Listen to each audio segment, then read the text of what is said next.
Police super তাকে পেয়ে আমরা অত্যন্ত আনন্দিত এবং গর্বিত এবং আমরা প্রতিনিয়তই ওনাকে আমাদের মাঝে পাই এবং আমাদেরকে সহায়তা করেন। আমাদের সামনে আছেন অনেক প্রশাসন ভাইয়েরা, এই জন্য আমি ইউনাইটেড প্রেস ক্লাবের পক্ষ থেকে তাদেরকে আন্তরিক ধন্যবাদ জানাই।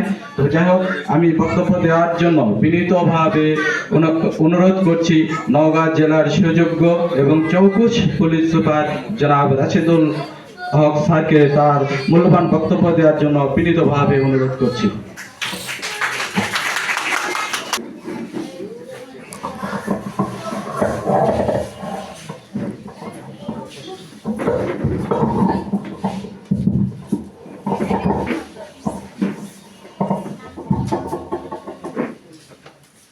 বিসমিল্লাহির রহমানির রহিম। নওগাঁ জেলার প্যারিবহন লাইব্রেরি চত্বরের স্মৃতি বিজড়িত আজকের এই দোতলা না আড়াইতলা বলা যায়, এটা দোতলাই তো। আচ্ছা, দোতলার আজকের এই আমাদের সম্মেলন কক্ষে আমাদের এশিয়ান টিভির 11 পেরিয়ে 12তে পদার্পণ উপলক্ষে আজকের এই আমাদের বর্ণাঢ্য র্যালি পরবর্তী আলোচনা সভার সম্মানিত সভাপতি উপস্থিত রয়েছেন। আমাদের উদ্বোধক হিসেবে আমাদের সাবেক জেলা ডেপুটি মুক্তিযোদ্ধা কমান্ডার মহোদয় উপস্থিত রয়েছেন। আমাদের এশিয়ান টিভির আমাদের নওগাঁ জেলার সম্মানিত প্রতিনিধি এবং উপস্থিত রয়েছেন আমাদের সম্মানিত বীর মুক্তিযোদ্ধা এবং আমাদের সম্মুখে উপবিষ্ট আমাদের সম্মানিত সাংবাদিকবৃন্দ এবং সম্মানিত আমাদের অন্যান্য উপস্থিতি এবং আমাদের অনেক ছোট ভাই বোন, আসসালামু আলাইকুম, শুভ সকাল। বক্তব্য দিতে গেলে এখন যে বিষয়টি আপনার সবচেয়ে বেশি আসে আমাদের, বা যেটি বেশি আমাদেরকে নাড়া দিচ্ছে, সেটি হচ্ছে ঠান্ডা। তো ঠান্ডার ভিতরে আমরা অনেকটা কাতরি বলা যেতে পারে অনেকে। তো এখন মনে হতে পারে যে আপনার তাপমাত্রা বা সেন্টিগ্রেডের দিকে যদি দেখতে চাই, তাহলে যে খুব বেশি তাপমাত্রা তাও না।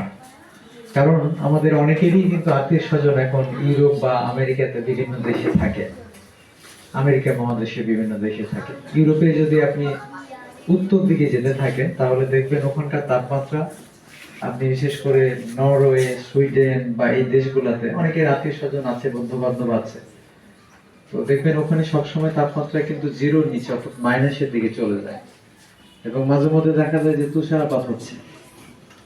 কিন্তু এই বাংলাদেশের লোকজন যারা অল্পতে শীতে কাতর হয়ে যেত, ওখানে যে দিব্যি কিন্তু দেখা যাচ্ছে যে খালি মাথায় টুপি ছাড়া ঘুরে বেড়াচ্ছে।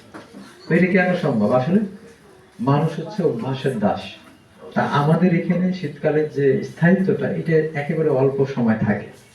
এই অল্প সময় থাকার কারণে আসলে এটা আমরা সঠিকভাবে নিতে পারি না, মানে বুঝে ওঠার আগে যে একটু, যে ক্রিকেট খেলার আগে আপনার পিচে যে ধাতস্থতা হয়, অর্থাৎ কিছুক্ষণ বলের গতি প্রকৃতি দেখে দেখে তারপরে ধীরে ধীরে কিন্তু অ্যাটাকে নিয়ে যেতে হয়। তো সেই প্রস্তুতিটা আসলে আমাদের নিতে নিতে দেখা যাচ্ছে শীত শেষ হয়ে যায়।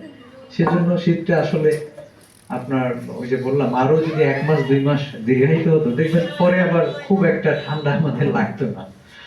তো যাই হোক, আমাদের এটা প্রকৃতির আপনার নিয়ম, এটা আমাদেরকে মেনে নিতে হবে এবং এটা মেনে নিয়ে কিন্তু আমাদের জীবন ধারণ পদ্ধতি বা আমাদের সবকিছু কিন্তু চলমান রাখতে হবে এবং সেটাই আমরা করছি এবং সেটারই একটি জ্বলন্ত উদাহরণ হচ্ছে আজকের যে আয়োজন।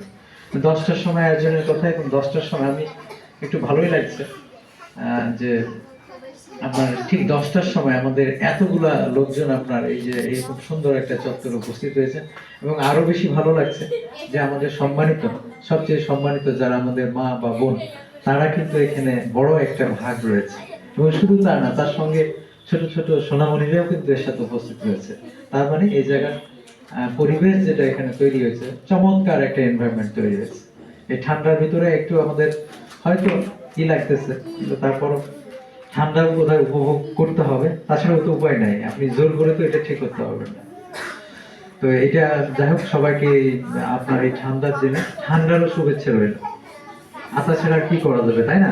তাহলে আমরা যদি দেখবেন প্রতিটা জিনিসই নেগেটিভ পজিটিভ দুইটা দিকই আছে, তো ঠান্ডাকে নেগেটিভ ভাবে না নিয়ে আমরা পজিটিভলি দেখার চেষ্টা করি।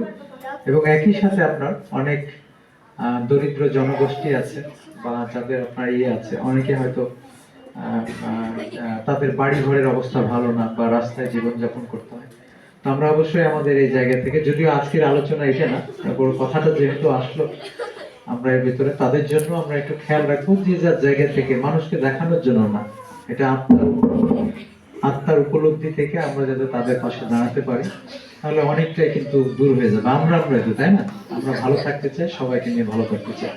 তো আজকে আমাদের এই যে 11 বছর বর্ষপূর্তি উপলক্ষে এশিয়ান টিভির যে আয়োজন, আমি বলবো যে এই আয়োজনের আপনার যে যে অন্যতম একটা যে ব্যানারটার ভিতর দিয়ে কিন্তু এশিয়ান টিভির একটা প্রতিচ্ছবি সুন্দরভাবে কিন্তু এখানে ফুটে উঠেছে। কিভাবে ফুটে উঠেছে? এশিয়ান টিভি হচ্ছে একটা বিনোদন ধর্মী চ্যানেল। এখানে আপনার যেরকম আমাদের সুস্থ বিনোদনের জন্য আমাদের যে বিভিন্ন আপনার নাটক বা বিভিন্ন যে আমাদের ধারাবাহিক যে পরিবেশনাগুলো আছে, সেগুলো যেরকম আপনার এখানে অনুষ্ঠিত পরিবেশন করা হয়, একই সাথে আপনার যে আমাদের নিউজ, যেটা বস্তুনিষ্ঠ নিউজ বলে, সেক্ষেত্রেও কিন্তু এশিয়ান টিভি উল্লেখযোগ্য ভূমিকা রেখে আসছে। তো এখানে ব্যানারটার ভিতরে যেরকম বর্ণিল একটা ছাপ রয়েছে, আমি মনে করি এশিয়ান টিভির যে কার্যক্রম, সে কার্যক্রম তার ভিতর দিয়ে সবার ভিতরে, মনের ভিতরে আমার মনে হয় ঘরে ঘরে স্থানটি করে নিতে পেরেছে। এবং আরো একটি বিষয় আমার ভালো লাগলো, এবং আমরাও এটার জন্য গর্বিত, যে এশিয়ান টিভির আমাদের যে সম্মানিত প্রতিনিধি রাশেদ রয়েছেন, উনি যে শ্রেষ্ঠ জায়গা দখল করেছেন। তো এটা আমাদের জন্য তো গর্বের, নাকি? আমরা গর্ব করতে পারি না, নাকি রাশেদ? না আপনি একাই করবেন? এটা তো আমাদেরও একটা গর্বের বিষয়, তাই না? নওগাঁ যা কিছু অর্জন হবে। তো এই তালির ক্ষেত্রে আমার কমপ্লেন আছে কিছুটা। এই কমপ্লেনের পেছনে অবশ্য আপনাদের দোষ দেওয়া যাবে না, এর পেছনে কারণটা হচ্ছে ঠান্ডা। ওই ঘুরে ফিরে ঠান্ডায় চলে আসছে। এই ঠান্ডার কারণে আসলে হাত বের করতে আমাদের কষ্ট হচ্ছে। তো আমরা এশিয়ান টিভির জন্য এবং আমাদের যে প্রতিনিধিরা আছে রাশিদের জন্য এবং আজকে আপনাদের জন্য আমরা সবাই মিলে আরো একটু জোরে করে দেন। দুইটা লাভ হলো, তাহলে আপনার দেখা যাচ্ছে যে আমাদের শুভেচ্ছাও জানানো হলো, আর একই সাথে হচ্ছে হাতটা একটু বেশি নাড়াটাড়া করলে আপনার হচ্ছে একটু গরমও অনুভব হলো। তো সব দিক থেকে আমাদের লাভ হলো। তো যাই হোক, আমি এই এশিয়ান টিভি তার জায়গা থেকে আপনার যে তাদের যে বিনোদন, যে আপনার আয়েশা মরিয়ম যে সিজন 2 যেটা চলমান রয়েছে, আমি আসলে নিজে দেখি নাই, খুব একটা আইডিয়া আমার নাই, তারপর নাম আমি শুনেছি। অনেকেই আপনার হয়তো এটা যারা রেগুলার দেখে, অনেকটা আপনার এটা থেকে চমৎকার একটা সুস্থ বিনোদনের বোধহয় একটা মাধ্যম আপনার রয়েছে। এবং একই সাথে অন্যান্য যে মাধ্যমগুলো রয়েছে, সেটা থেকে যেভাবে লোকজনদেরকে আপনার আমাদের যে জীবনধারার সাথে, আমাদের সমাজের সাথে আপনার তারা মানুষকে যে যে বিনোদন দিচ্ছে, আমি মনে করি সুস্থ ধারার বিনোদন সামনের দিনগুলোতে আরো বেশি আপনার তারা ভালো ভালো সৃজনশীল কাজকর্ম দিয়ে মানুষকে, আমাদেরকে আপনার বিনোদন দিবে। এবং একই সাথে নিউজ বা আপনার যে বস্তুনিষ্ঠ নিউজের যে এটা খুব বেশি দরকার। এবং আমি যে প্রফেশনে রয়েছি, বা আমরা যে পোশাকধারী পুলিশ যে প্রফেশনে রয়েছি, এই প্রফেশনের সঙ্গে বা এই পেশার সঙ্গে সবচেয়ে বেশি নিবিড় সম্পর্ক রয়েছে আপনার এই মিডিয়া সেক্টরে। কারণ আমরা প্রতিনিয়ত 24 ঘন্টা মাঠে ঘাটে বিভিন্ন ধরনের কার্যক্রমের সাথে আপনার জড়িত থাকি। তো এই জড়িত থাকার কারণে একইভাবে আমাদের যারা মিডিয়ার সাথে সংশ্লিষ্ট রয়েছে, তারাও কিন্তু একইভাবে মাঠে ঘাটে রাত বিরাত নাই, কখন কোথাও কোনো একটা ঘটনা ঘটলে তারাও কিন্তু আমাদের মতোই কিন্তু দৌড়িয়ে বেড়ায়। তো সে কারণে এই বিষয়টা আমাদের সাথে একটা খুব একটা ভালো একটা সম্পর্ক রয়েছে। এবং একই ধারে বলা যেতে পারে আমাদের যে কার্যক্রমগুলো রয়েছে, আমি যেহেতু পুলিশে রয়েছে, আমরা যা কিছু করি, যেটাই করি, আমরা কিন্তু যা ইচ্ছে তাই করতে পারি না। অর্থাৎ আইনের কাঠামোর ভেতরে দিয়ে জনগণকে আপনার সর্বোচ্চ লেভেলের আইনের কাঠামোর ভিতর দিয়ে জনগণকে আমরা সেবা প্রদান করে থাকি। মানে যেটাই করি যাই করি, অর্থাৎ আমাদের লক্ষ্য উদ্দেশ্য হচ্ছে জনগণের জন্যই কিন্তু আইনটা করা হয়েছে, জনগণকে কষ্ট দেওয়ার জন্য না। জনগণ যাতে কষ্ট না পায়, জনগণ যাতে নিরাপদে শান্তিতে সমাজের ভিতরে আপনার বসবাস করতে পারে, সেজন্য আইনের যথাযথ প্রয়োগটা সরাসরি কিন্তু আমরা প্রয়োগ করে থাকি। এবং এই জায়গার ক্ষেত্রে দেখা যাচ্ছে যে আমাদের ক্ষেত্রেও যদি কোনো আইনের প্রয়োগে কোনো ব্যত্যয় হয়ে থাকে, অথবা আপনাদের কোনো সময় দেখা যাচ্ছে যথাযথভাবে আপনার আইন প্রয়োগ হচ্ছে না, বা যে লোকের ওখানে যাওয়ার কথা সেখানে হয়তো জানে না, এই জায়গার ক্ষেত্রেও মিডিয়া কিন্তু খুবই একটা বড় ভূমিকা পালন করে থাকে। এবং সব সময় কিন্তু আমাদের কাছে অনেক সময় তথ্য দিয়ে, বা আমাদেরকে অনেক ক্ষেত্রে আমাদের ভিতরেও যদি আপনার কেউ পেশাগত দায়িত্ব পালনের জায়গায় যথাযথভাবে না করে, অর্থাৎ অসৎ উদ্দেশ্য নিয়ে কাউকে পক্ষপাতিত্বমূলক আচরণ করতে চায়, তখন কিন্তু মিডিয়াই কিন্তু আমাদেরকে ওই যে বললাম চেক এন্ড ব্যালেন্সের কাজটা করে দেয়। তা আমি মনে করি আমরা এটা, আমি সবসময় যে জেলা পুলিশের প্রধান হিসেবে এটা আমি পজিটিভলি নিই, এবং সব জায়গাতেই কথাটা বলি যে না, আমাদেরকে জানাবেন যদি আমাদের, যেহেতু বড় বড় একটা আপনার দল নিয়ে বা টিম নিয়ে আমি কাজ করি, আমার সব মিলিয়ে 1500 লোক রয়েছে গোটা জেলার ভিতরে। তো মাঠে ঘাটে রাত বিরাত যেহেতু আমরা কাজকর্ম করি, এই কাজের ভিতরে যদি আমাদের ভিতরেও কোনো আপনার মনে হয় যে না পুলিশের কাজটা সঠিক হচ্ছে না, তো সেক্ষেত্রে মিডিয়া কিন্তু সবচেয়ে বড় আপনার এই ধরিয়ে দেওয়ার কাজটা করে থাকে। আমি মনে করি এটা খুব বেশি দরকার রয়েছে। তো আমি এই জায়গার ক্ষেত্রে বলবো যে আপনার, এবং আপনাদের জায়গা থেকেও যদি কোনো বিষয় মনে হয় যে না এই জায়গার ক্ষেত্রে বোধহয় পুলিশকে তৎপর আমাদের জানাবেন, আমাদের থানা পুলিশকে জানাবেন। থানা পুলিশ যদি মনে হয় যে না এটা পজিটিভলি নিচ্ছে না, এটা যথাযথ হচ্ছে না, আপনি সার্কেল অফিসারকে জানাবেন। সার্কেল অফিসার যদি না শুনে, আমি তো আছি, আমার মোবাইল নাম্বার তো সবার কাছে আছে, আর এখন খুব ইজি হয়েছে, হোয়াটসঅ্যাপ আছে, বিভিন্ন এতে আছে, আপনি ইচ্ছা করলে মেসেজের মাধ্যমে কিন্তু জানাতে পারেন। আমি এটুকু কথা দিচ্ছি যে আমার জায়গা থেকে আপনার, বা আমাদের জায়গা থেকে আমাদের আন্তরিকতার কোনো ঘাটতি নাই, হয়তো কাজ করতে গেলে আপনার হতে পারে, আর সেই ধরনের বিষয়গুলো আপনাদের সহযোগিতা আমরা চাইবো। এবং একই সাথে এটাও বলছি যে আপনারা মাঠে ঘাটে কাজ করবেন, আপনাদেরও যদি কোনো সময় আমাদের সহযোগিতা লাগে বা আমাদের সাপোর্টের মাধ্যমে একটা রিপোর্ট করতে যে আমাদের কোনো লাগে, সেটাও আপনারা আমাদের জায়গা থেকে পাবেন, কোনো অসুবিধা নেই। যদি উদ্দেশ্য আমাদের ভালো থাকে, উদ্দেশ্য যদি আমাদের মহৎ থাকে, আমাদের ভিতরে যদি খারাপ কোনো বিষয় না থেকে থাকে, আমরা একে অপরের পাশে থাকবো। আর উদ্দেশ্য যদি আমাদের খারাপ থাকে, যারই উদ্দেশ্য হোক না কেন, সেটা আমাদের পক্ষ থেকে হোক আপনাদের, তাহলে কেউ কারো পাশে যাতে আমরা না থাকি, বরং ভালোটার জন্য আমরা সবাইকে যাতে বাধ্য করি, দেখবেন আমরা ভালো থাকতে পারবো। কার জন্য আমরা ভালো থাকবো? আমরা তো ভালো থাকবো আমাদের জন্যই ভালো থাকবো, তাই না? এখন আমার সন্তান রয়েছে, ধরেন আমার সন্তান, আমি হয়তো এই সাময়িক সময়ের জন্য আপনাদের এখানে দায়িত্ব পালন করতে আসছি, আমার সন্তান হয়তো দেখা যাচ্ছে এখানে স্কুলে আপনার পড়াশোনা করছে। এখন আমি যদি মনে করি যে আমার সন্তানের সমাজের বাইরে, এটা চরমতম একটা ভুল হবে। সমাজের বাইরে কিন্তু কেউ না, তো সেজন্য এই সমাজটা যদি না আমাদের ঠিক থাকে, তাহলে আমার সন্তান কিন্তু, আমি বুঝবোই না এক সময় এই সমাজের যে খারাপ গুণগুলা রয়েছে বা যে খারাপ বিষয়গুলো রয়েছে, সেই খারাপ বিষয়গুলো কিন্তু আমার সন্তানের উপর এসে পড়ে যাবে। তো সেটা আমরা চেষ্টা করতে হবে, শুধু নিজের জন্য না, সবার জন্যই, আমাদের সন্তানের জন্য, আমাদের আশেপাশে প্রতিবেশীদের জন্য, এবং সবার মানুষের জন্য। এই বিষয়টা যদি আমরা মাথায় রেখে চলি, দেখবেন এই সমাজে খুনাখুনি, মারামারি, কাটাকাটি, বা একে অপরের প্রতি যে বিদ্বেষগুলো রয়েছে, বা আপনার যে স্বার্থপরতার বিষয়গুলো রয়েছে, সেগুলো কিন্তু ধীরে ধীরে কমে আসবে। থাকবে, মানুষের রেষারেষি থাকতে পারে, কিন্তু সেই রেষারেষিটা যাতে খারাপের জন্য না হয়, ভালো কাজের রেষারেষি হতে পারে। এই যে এশিয়ান টিভি যে কার্যক্রম করছে আপনার, সে আপনার আরেকটা চ্যানেলের সাথে তার আপনার প্রতিদ্বন্দ্বিতা থাকতে পারবে। প্রতিদ্বন্দ্বিতা হবে কি, যে বস্তুনিষ্ঠ ভালো একটা খবর তার চেয়ে আমি আগে করব, তার চেয়ে আমি ভালো করে পরিবেশন করব, যাতে লোকজন আপনার দেখে। একটা বিনোদন ধর্মী আপনার একটা জিনিস, বা ইতিহাস নির্ভর একটা আপনার নাটক হবে বা একটা সিনেমা হবে, সেটা সুন্দরভাবে আমি তার চেয়ে ভালো করে ফুটিয়ে তুলবো, যাতে লোকজন আকৃষ্ট হয়। সেখান থেকেও আপনার বাচ্চা কাচ্চা সেই ইতিহাস নির্ভর নাটকটা দেখে যাতে অনেক কিছু শিখতে পারে।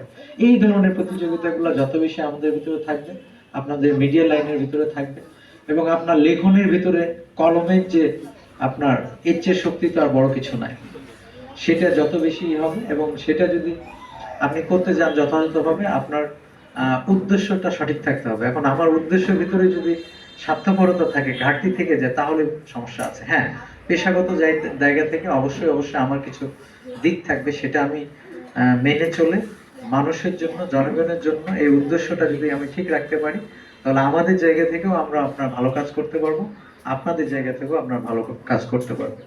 তো আমি আবারও আমাদের এশিয়ান টিভির আজকের এই যে বর্ষপূর্তির এই যে বর্ণাঢ্য র্যালি পরবর্তী আয়োজনে সুন্দর প্যারিমোহন লাইব্রেরি কথাটা আমি এই কারণে বললাম, এই জায়গাতেও আমি এর আগেও আসছি, আসলে খুব একটু ভালো লাগে। কিরকম একটু আপনার ধরেন এটা তো দীর্ঘদিন আগের আপনার লাইব্রেরিটা, একটু মনে হয় যে ব্রিটিশ আমলের সময়, সেই সময়ে কিন্তু এই লাইব্রেরিটা হয়েছে, এবং সেই সময়ে ব্রিটিশ আমলেও কিন্তু এখানে এসে আমাদের যারা গুরুজন রয়েছেন ওনারা হয়তো কিছুটা বলতে পারবেন, ওনারা হয়তো দেখেছেন, মানে সেই পাকিস্তান আমলের আগের কথা বলছি। তো তখনও কিন্তু এটা ছিল, সেই ধারাবাহিকতায় এরকম এটা আছে, এবং চমৎকার একটা এনভায়রনমেন্ট। এখান থেকে যেরকম পুকুর দেখা যাচ্ছে, সামনে আপনার একটু নিচেও আপনার একটা বারান্দা আছে। তো আমরা যাতে ভালো জিনিসগুলা আমরা আমাদের মাঝে রাখতে পারি, লাইব্রেরি একটা পবিত্র জায়গা, সে জায়গার উপরে দাঁড়িয়ে এখানে আমরা কথা বলছি, সেটাও যাতে আমরা ধরে রাখতে পারি। তো আবারও আমি এশিয়ান টিভির আজকের এই বর্ষপূর্তির অনুষ্ঠানে এশিয়ান টিভির সংশ্লিষ্ট যারা রয়েছেন, বিশেষ করে আমাদের মাঠ পর্যায়ের একেবারে পর্যায় থেকে যারা কাজ করছেন, তাদের থেকে আরম্ভ করে এশিয়ান টিভির একবারে সর্বোচ্চ লেভেল পর্যন্ত আমি নওগাঁ জেলা পুলিশের পক্ষ থেকে এবং সবার পক্ষ থেকে আপনাদের প্রতি শুভেচ্ছা এবং অভিনন্দন জানাচ্ছি। এবং এই আমরা এশিয়ান টিভির সকলের প্রতি শুভেচ্ছা এবং অভিনন্দন জানিয়ে আমরা আর একবার একটু, যেহেতু ঠান্ডা, হাতটা গরম করার জন্য আপনাদের শুভেচ্ছা এবং অভিনন্দন জানাচ্ছি। এবং আবারও এই আপনাদের এই এত সুন্দর আয়োজনের ভিতরে যে আমাকে আপনার সুযোগ দিয়েছেন এবং আমাকে ডেকেছেন, এজন্য আমি নিজেও সম্মানিত বোধ করছি, এবং আপনাদের কথা দিচ্ছি বা আপনাদের এইটুকু আশ্বস্ত করতে চাই সকলকে যে আমরা আপনাদের ভালো কাজের সাথে, আপনাদের ভালো যে কোনো বিষয়ের সাথে বা যে কোনো এতে, শুধু সাংবাদিকতা না, সাংবাদিকতার বাইরেও যদি কোনো আউট অফ বক্স কোনো বিষয় থেকে থাকে যে না আমার নলেজে দিলে বা আমাদের মাধ্যমে এটা সমাধান পাওয়া যেতে পারে, আর যে কোনো সময় যে কোনো ভাবে আপনারা যদি মনে করেন আমাদের সাথে শেয়ার করতে পারেন, আমাদের জায়গা থেকে সর্বোচ্চ প্রচেষ্টা থাকবে। আমরা এই থিমটা সবসময়, আমি আমার যত জনবল রয়েছে একটা জিনিস সবসময় বলে থাকি যে এই সুযোগ সবসময় পাবেন না। আমি যেমন পুলিশ সুপার হিসেবে যে সুযোগটা এখানে পেয়েছি, এটা দুই ভাবে ব্যবহার করা যেতে পারে। একটা হচ্ছে অহংবোধ দিয়ে, দাম্ভিকতা দিয়ে এটা দেখানো যেতে পারে, আর একটা দেখানো যেতে পারে যে না আমি তো এখানে দীর্ঘদিন থাকবো না, তো এই যে সময়টা আছি কোনো কারণ ছাড়া মানুষের দোয়া এবং ভালোবাসা যদি আপনি পেতে পারেন, সেটা পাওয়ার একটাই উদ্দেশ্য হচ্ছে যে আপনি যে নির্ভেজাল ভাবে সকলের জন্য যতটুকু পারেন আপনার লোক বদলে কাজ করে যাও। তো দেখবেন আপনার নিজের অজ্ঞাত সারে অনেকেই হয়তো দেখা যাবে কোনো কারণ ছাড়া আপনার জন্য হয়তো কিছু ভালোবাসা, কিছু দোয়া দিয়ে দিবে, এবং এই দোয়াটা হয়তো সবচেয়ে বেশি কাজে লাগে। তা আমি এটাতে বিশ্বাস করে থাকি, এবং এর চেয়ে বড় কিছু হতে পারে না। আবার যদি খারাপ কিছু করে, যদি নিজের অজান্তে বা কোনো না কোনো ভাবে কারো বদ্ধ আছে চলে যায়, এটাও কিন্তু আবার আপনার হয়তো খারাপ হিসেবে কাজ করতেও পারে। তা আসুন সকলে আমরা সকলের জন্য, সকলে আমরা প্রত্যেকে আমরা প্রত্যেকের তরে, এইটার মাধ্যমে ই করে আজকের এই সুন্দর আয়োজন আমাকে ডাকার জন্য ধন্যবাদ এবং কৃতজ্ঞতা জানাচ্ছি। এবং আমাদের সম্মানিত যারা বোন রয়েছে বা রয়েছেন, বা বড় বোন রয়েছেন, ছোট বোন রয়েছেন, তাদের কাছে অনুরোধ করব যে আমাদের যে ইয়াং জেনারেশন রয়েছেন, বিশেষ করে আমাদের মা বোনদের ভূমিকাটা অনেক বেশি। আমরা সব সময় আপনার ওই যে মাদকের কথা বলি বা এর কথা বলি, জঙ্গিবাদের কথা বলি, এবং এই কথাগুলো বলে আমরা পুলিশের দিকে তাকিয়ে থাকি। আপনি কিন্তু পুলিশ এগুলো সবকিছু করতে পারবে না। আপনার পরিবার যদি না ঠিক থাকে, আপনার ঘর যদি না ঠিক থাকে, আপনি পুলিশ আপনার ধরতে পারবে, জেলে পড়তে পারবে, মানে আপনার কষ্ট দিয়ে করতে পারবে, ঠিক আছে, কিছু কিছু ক্ষেত্রে এটা কাজ হয়, কিন্তু যদি আপনি প্রকৃতভাবে ভালো করতে চান তাহলে পরিবারটা আমাদের ঠিক রাখতে হবে। পরিবারের যে অনুশাসনগুলো আমাদের রয়েছে বা পারিবারিক যে মূল্যবোধগুলো রয়েছে, পারিবারিক যে শিক্ষাগুলো রয়েছে, সেগুলো যাতে আমরা দিতে পারি। যদিও আজকে এগুলো বলার জায়গা এটা না, তারপরও যেহেতু সুযোগ পেলাম একটু বললাম আপনাদের সম্মুখে। আবারও আমি আমাদের সকলে এই ঠান্ডার ভিতরে আমরা আসছি, আমরা সকলের পক্ষ থেকে আবার ধন্যবাদ কৃতজ্ঞতা জানাচ্ছি। আমি ব্যক্তিগতভাবে নওগাঁ জেলা পুলিশের পক্ষ থেকে আপনাকে ধন্যবাদ এবং কৃতজ্ঞতা জানাচ্ছি। এবং সামনের দিনগুলোতে কখনো যদি আপনাদের মনে হয় যে আমার সাথে শেয়ারিং বা আমার সাথে কোনো বিষয় আপনাদের কাজে আসলে আমি আপনাদের পাশে রয়েছি। সকলে ভালো থাকবেন। জয় বাংলা।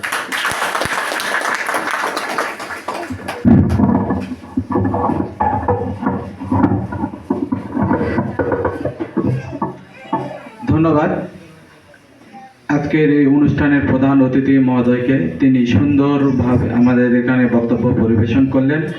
তার শত ব্যস্ততার মধ্যেও আমাদেরকে সময় দেওয়ার জন্য ইউনাইটেড প্রেস ক্লাব নওগাঁর পক্ষ থেকে আজকের অনুষ্ঠানের প্রধান অতিথি মহোদয়কে আবারও আন্তরিক ধন্যবাদ ও কৃতজ্ঞতা জ্ঞাপন করছি। যাই হোক, আজকে আমাদের মা